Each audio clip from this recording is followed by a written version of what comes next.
Critical Science class.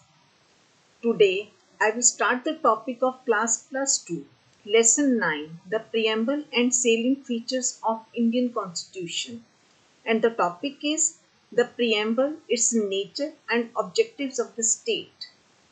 The objectives of the lesson are meaning of the preamble, nature of Indian state, objectives of the state, features of Indian Constitution, sources of Indian Constitution. And the objectives of the day are meaning of the preamble, nature of Indian state, objectives of the state. Students, discover your pages from 401 to 408. Now, before discussion of these objectives, I would like to discuss the key terms with you. The first key term is popular sovereignty. Now, I will discuss it through an example. Students, whenever there will be elections in India, all the citizens of India above 18 years will go to the polling booth and cast their vote. Ultimately, the elected candidates will sit in the Lok Sabha and the party with 51% or more members will form the government. In this case, we, the common people, are in the Lok Sabha and are a part of the government. Yes, students, we have seen who is voting here, we the people, and who are the candidates, we the people, and who is elected, who forms a government, that is also anyone from amongst ourselves. So that is we the people. So what is popular sovereignty? Popular sovereignty means the people are the ultimate source of their government. Here, the government is formed by the people. Next is sovereign state. The example is before 15th August 1947, India had the same territory, same population, but the government was not of our own. We were ruled by the British government.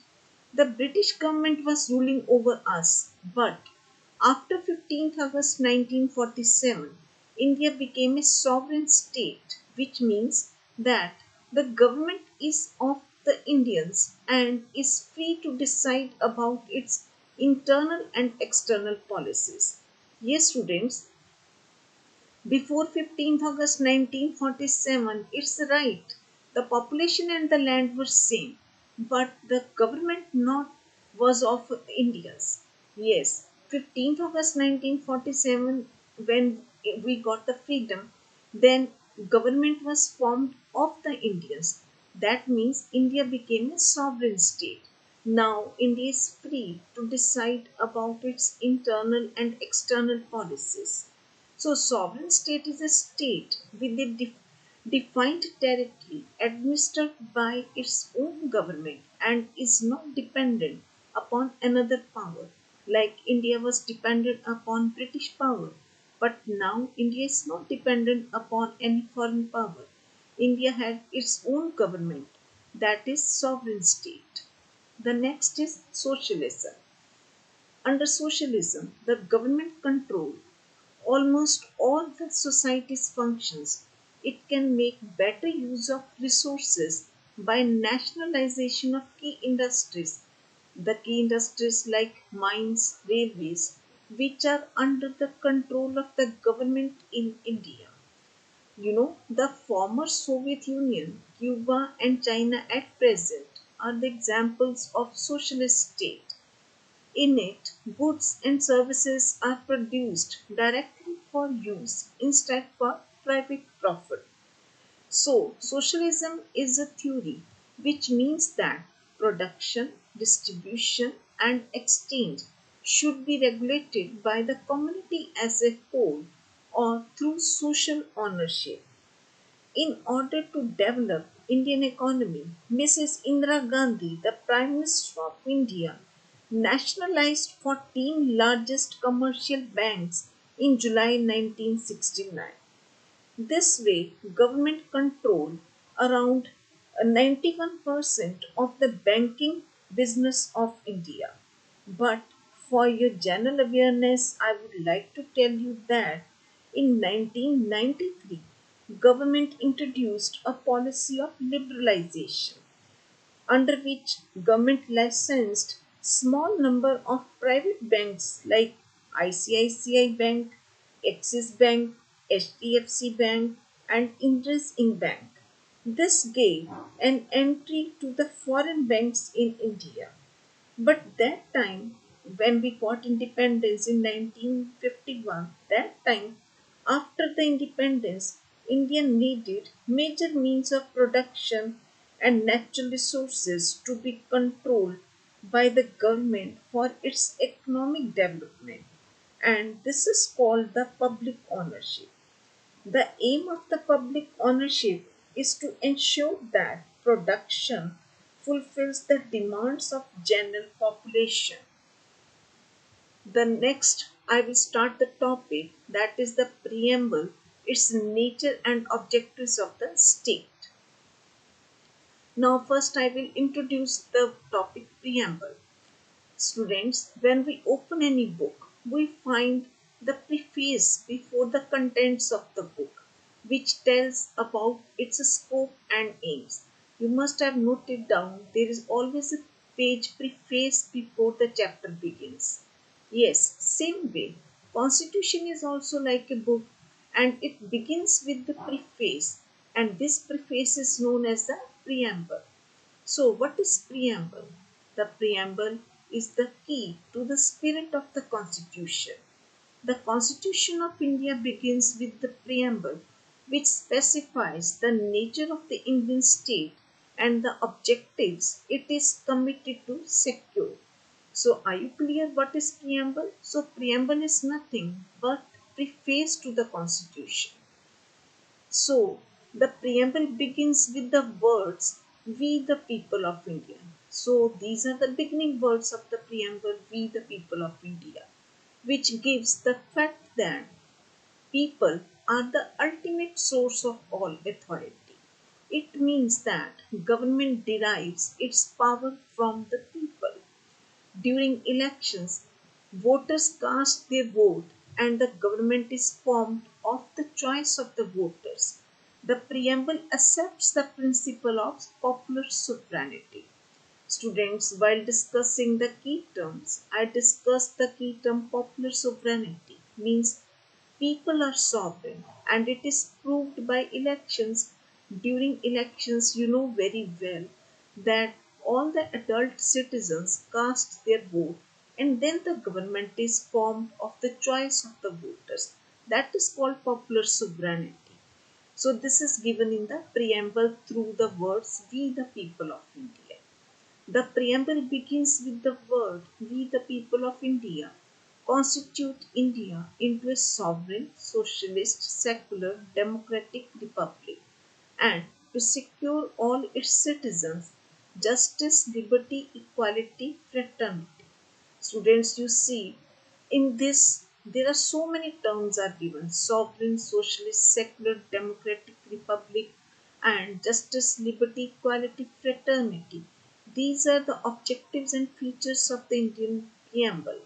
Now I will discuss all in detail. The beginning of the preamble is the Constitution was adopted on 26th November 1949, but it came into force on 26 January 1950. Students, you know that the constitution framing started even before the independence. Yes, it started on 10th December 1946. It was during British time only the constitution framing started. British helped us in framing the constitution and through the formation of the Constituent Assembly, and it took total 2 years, 11 months and 17 days to complete the framing of the Constitution. So full work was completed by 26 November 1949. But our freedom fighters decided, that time who were known as the leaders, they decided not to enforce the constitution on 26 November 1949. You know, they decided to enforce it from 26 January 1950. You know the reason? The reason to postpone its enforcement is that on 26 January 1930, Our freedom fighters under the leadership of Pandit Jawaharlal Nehru at the bank of river Ravi in Lahore made the demand for Purna Swaraj or complete independence for the first time. Yes, the demand for complete independence was made in 1930 on 26 January. It was made for the first time that time. You know what was the demand of the Indians before 26 January 1930? Under the leadership of Bal Gangadhar Tilak, the demand for Swaraj was made. That means dominion status. But when British did not listen to our demand, then under the leadership of Pandit Jawaharlal Nehru, the demand was changed from Swaraj to Purna Swaraj, that is complete independence. And it was done on 26 January 1930. To make this day permanently memorable, our leaders decided to wait for 2 months and enforce the Constitution on 26 January 1950. Now, students, I hope you are clear why the day 26 January was decided. So, in our Constituent Assembly, this 26 November 1949, do hereby we adopt, enact, and give to ourselves this Constitution. So, this is written in the Constitution. The date is 26 November 1949. That is the day of adoption, and day of enforcement is 26 January 1950. Now, I will discuss the nature of the Indian state. The preamble refers to the five features of India as a state. It declares India to be a sovereign, socialist, secular, democratic republic. So you count it, these are the five features. Now the detail of each term is given as. Now I will discuss the detail. First is sovereign. India is a sovereign state. The example is it means a state which is not dependent upon any other power or state. A sovereign state is free to decide about its internal and external policies. Now, I will tell you the example. Internal policies deal with the matters within the country, like Modi government decided to delete Article 370 of the Constitution that was giving special status to Jammu and Kashmir state and converted Jammu and Kashmir from a state into two union territories. That is, first is Jammu and Kashmir and the second is Ladakh, and it was done in the year 2019. Yes. So whatever Modi government did about Jammu and Kashmir state to convert it into two union territories, that's an internal matter. So it is internal policy. A sovereign state only can decide about its internal policies itself. It doesn't depend on any foreign power. Like we were depending on British power before 15th August. Now we are sovereign. The next is about the external policies. Now, here also India is a sovereign state. In its external policies, Modi is maintaining good relations with USA. This is India's independent decision. No country can interfere in these decisions. Before 15th August 1947, the situation was not so. India lacked sovereignty. Yes, we know very well that before 15th August 1947, when we didn't have our own government, how could we decide about our foreign relations? Foreign relations means external policies. So India was not sovereign. So how could India decide? But now it is given in the preamble. That preamble proclaims that India is a sovereign state. Such proclamation was essential to denote the end of the British rule over India. Yes, it testifies to the fact that India is no longer a colony of British Crown. Now, India is no more under the control of a foreign power. Yes, India is a sovereign state now, free to decide about its internal and external policies, as I have discussed through example. Next is India is a socialist state. The example is in India, the private and public sectors coexist and the country is working in international trade. The railways in India are under public sector, but bus transport system is under both public sector and private sector. You may hire a private bus or a government bus to go from one place to another place. Yes, students, here you have option either to hire a government bus or private bus because it is coming in both the sectors. But railways in India are under the public sector. So that's a key industry. So in the field of education also we have mixed policy. There are government schools as well as the private schools everywhere in India. Yes, both the types of schools are available in all cities of India. It is parents' choice where they want to send their child, either in government school or in private school. So this is mixed economy. But I am talking about the socialist state. A socialist state is a state where private ownership of key areas, like I've given you example of railways, of key area is not allowed. Private ownership is not allowed. Government controls almost all the society's functions to make better use of resources.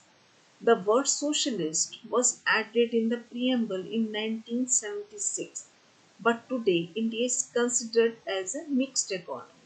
Yes, students, when the constitution was enforced in 1950, that time the socialist and even the secular, these two words were not in the preamble.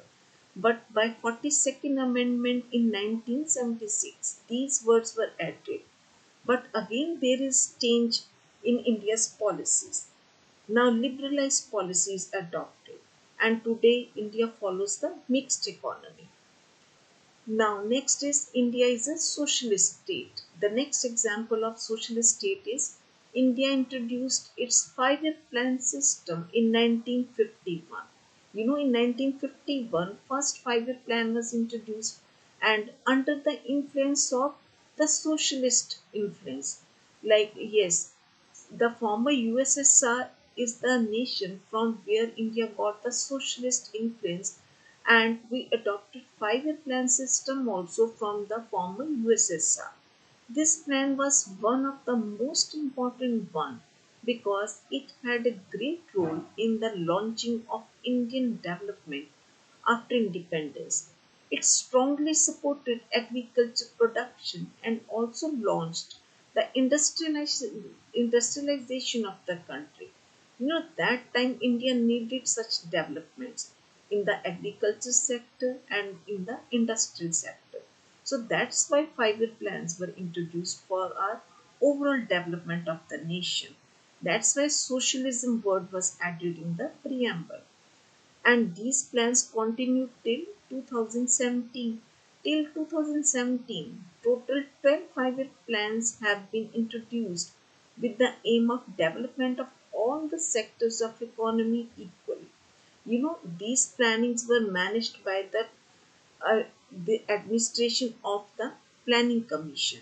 Now the name of the Planning Commission is changed from Planning Commission to the Niti Aayog. So, India is a democratic socialist state. It signifies the commitment to be secured by the state through the democratic process and organized planning. It is a sovereign state in which everyone in society equally owns the factors of production. The next is India is a secular state. I told you already this word was not in the beginning of the original preamble in 1950. Through amendment in 1976, the amendment is 42nd Amendment. This words socialist and secular were added in the preamble to the Constitution. Now, if you see the list of national holidays in the calendar, we in Punjab get holidays on Lodi, Holi, Gurupurab, Diwali, Christmas and Eid. This is because there is no state religion of India. Yes, There's no state religion, otherwise, we have national symbols, but we don't have national religion because India is a secular state. India adopts secularism by granting equal freedom to all religions, and this is proved through the calendar. The list of national holidays includes all the types of religions. In the list, we have seen Diwali, Guru Purab, Christmas Eve.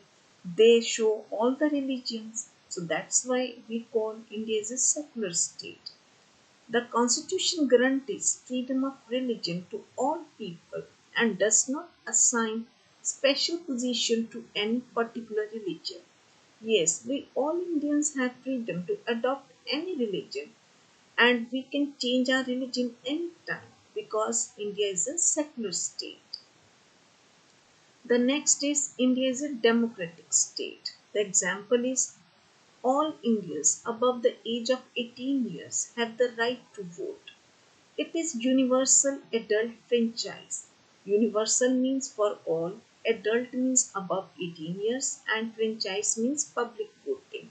So, when above the 18 years people go and cast their vote, that's called universal adult franchise. Elections are held regularly and these are free, fair, and impartial. Students, you know that elections are held regularly means after every 5 years for the local level, for the state level, and for the national level. All three levels of the governments are formed through elections.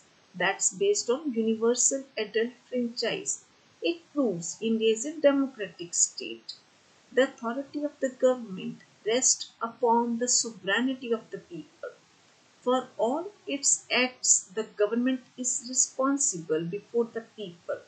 The people can change their government through elections. So, after 5 years, when we get a choice to cast our vote, there is a secret ballot system. When we are showing our option to any political party at the time of elections, there is a secret ballot system, means no one is there present while we are casting our vote. So, what is shown here that people are sovereign. So, for organizing the government of India as well as the government of each state of India, the constitution lays down the system of parliamentary democracy. Yes, parliamentary democracy means the system of elections where the legislature is elected through the people of India by a system of secret ballot. The next is India is a republic. Now, India has an elected head of state who gets power for a fixed term, and the fixed term is 5 years. You know, in India it's a 5 year, but in USA the term is 4 year, but here in India it is 5 year. The President of India is elected indirectly for a term of 5 years. Yes, he is elected indirectly. He is not elected directly by the citizens of India. Our elected representatives who are sitting in state legislatures and in Lok Sabha and Rajya Sabha, they elect the president. That's called an indirect election. You know, our first president, Dr. Rajendra Prasad, was appointed on 26 January 1950 and India became republic. Normally, when we remember 26 January 1950, we always talk about the enforcement of the constitution. But you know, on this day, our first president was also appointed, and that made India a republic. Republic word is linked with the appointment of the president, the head of the country, who is elected. You know, before 26 January, who was the head of the country? When India got freedom on 15th August 1947, the last viceroy, Lord Mountbatten, remained in India for 1 year till June 1948, but he was called Governor General. And after him, C. Rajagopalachari became the Governor General of India. He was the first Indian and the last Governor General of India. After him, on 26 January 1950, our first president was appointed. That's why India is called a republic. The word republic is linked with the appointment of the head of the country. Okay, the preamble declares India to be a republic. The British king or queen has no place in the Indian constitution.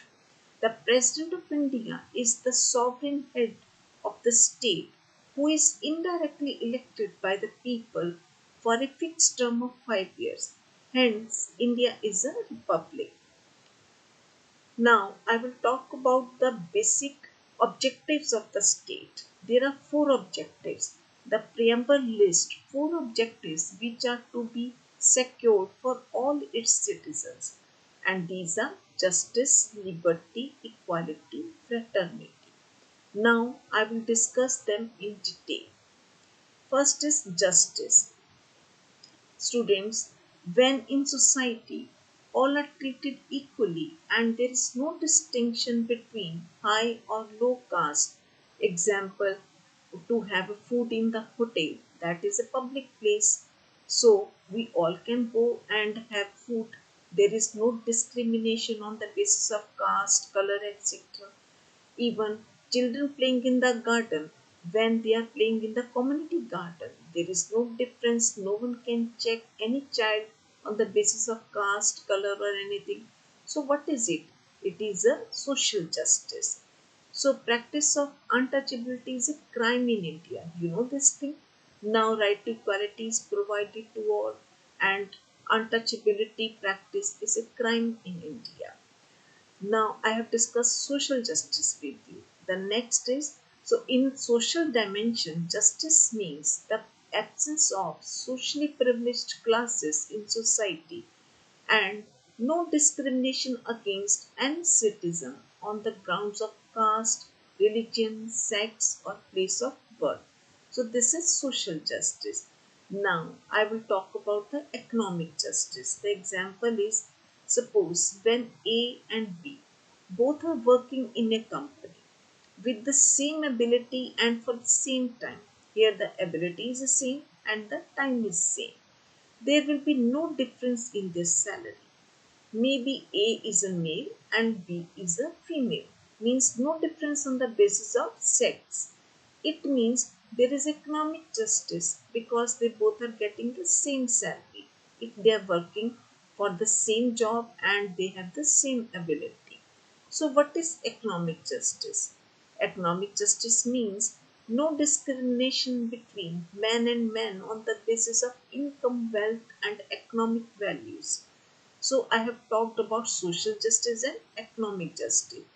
Now, I will talk about the political justice. In India, all citizens above the age of 18 years have the right to vote. Maybe he or she belongs to any caste or religion. Maybe one is millionaire and the other is having only one house to live. But everyone has one vote only. It means there is a political justice. Yes, students, maybe he is the richest man of India, a millionaire person, but still he has only one vote.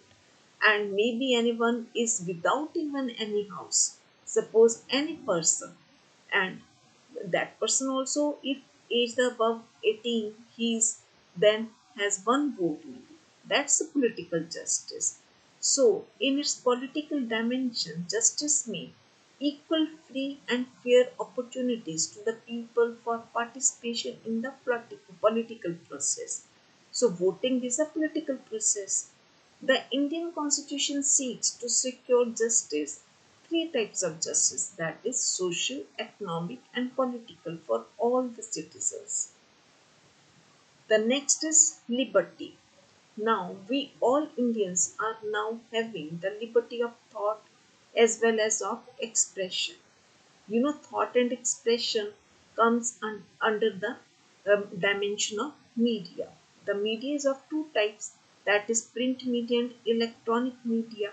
So print media like newspapers, magazines, and electronic media like various social apps like Facebook, WhatsApp, etc.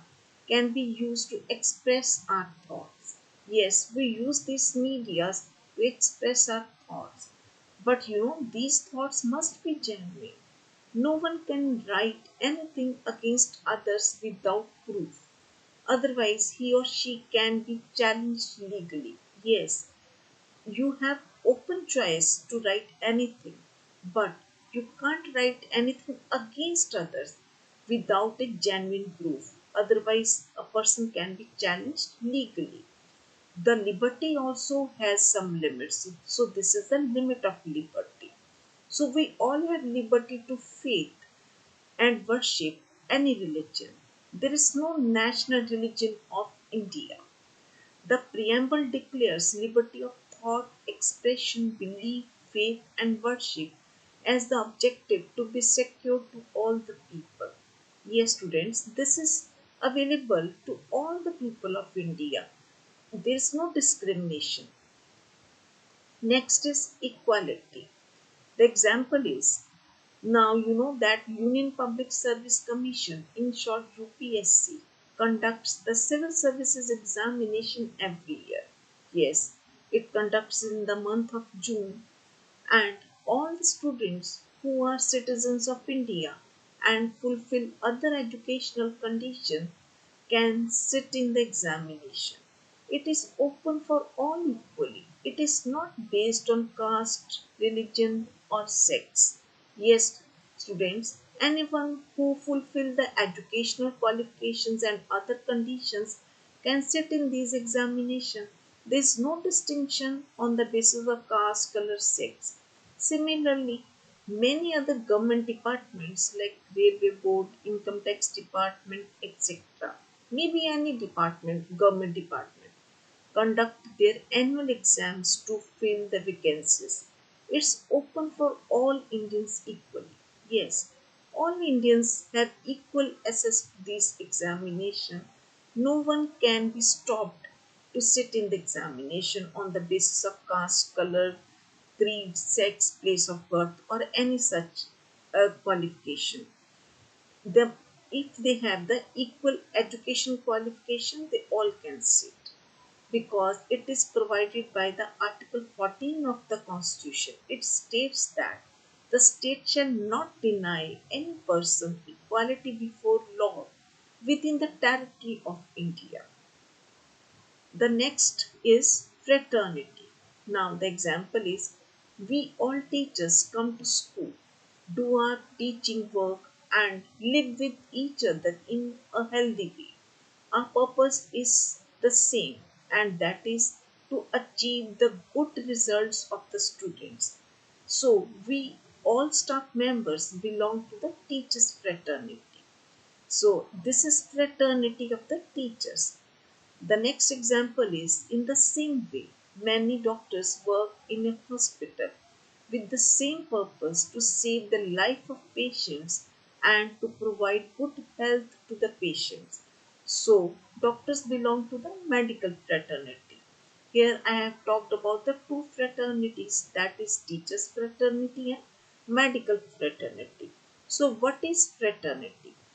Fraternity is a group of persons associated by ties of brotherhood and having a common purpose. Here, teacher's purpose is to get the good result of the students, and the doctor's purpose is to provide good health to the patients.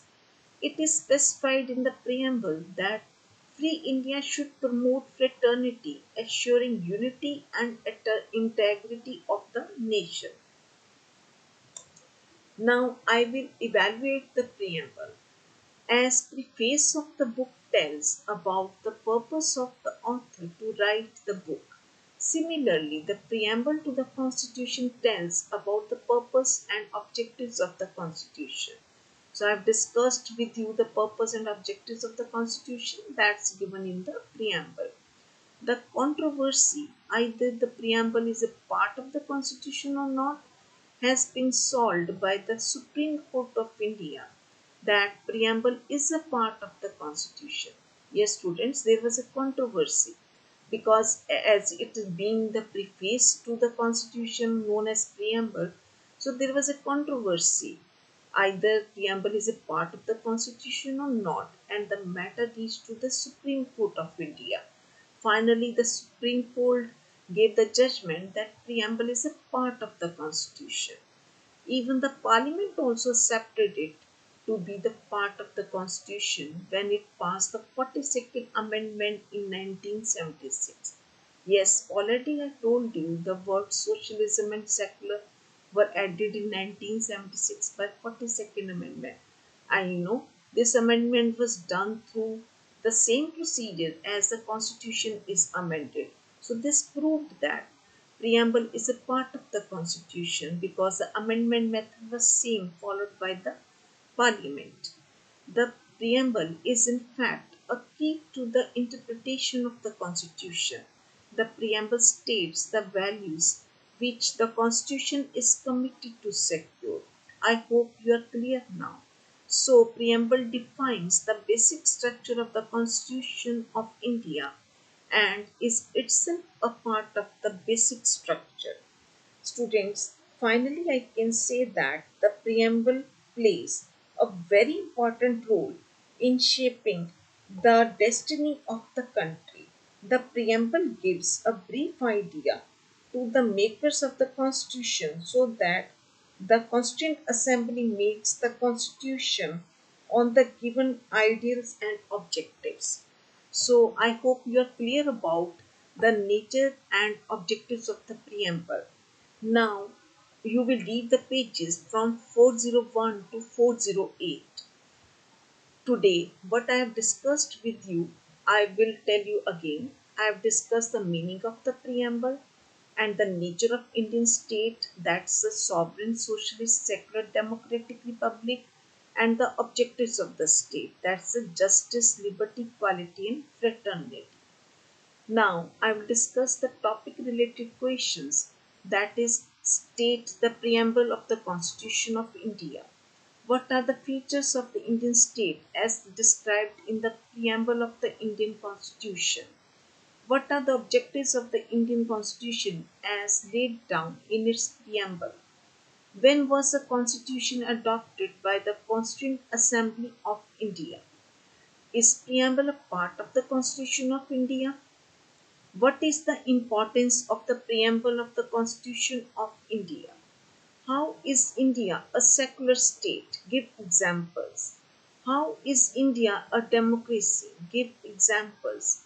What is meant when we say that India is a republic? Students, you will watch the video again and do the snap homework questions. Now it finishes my today's topic, and you will do the snap these questions. Next time I will continue the chapter. Till then, goodbye and thank you.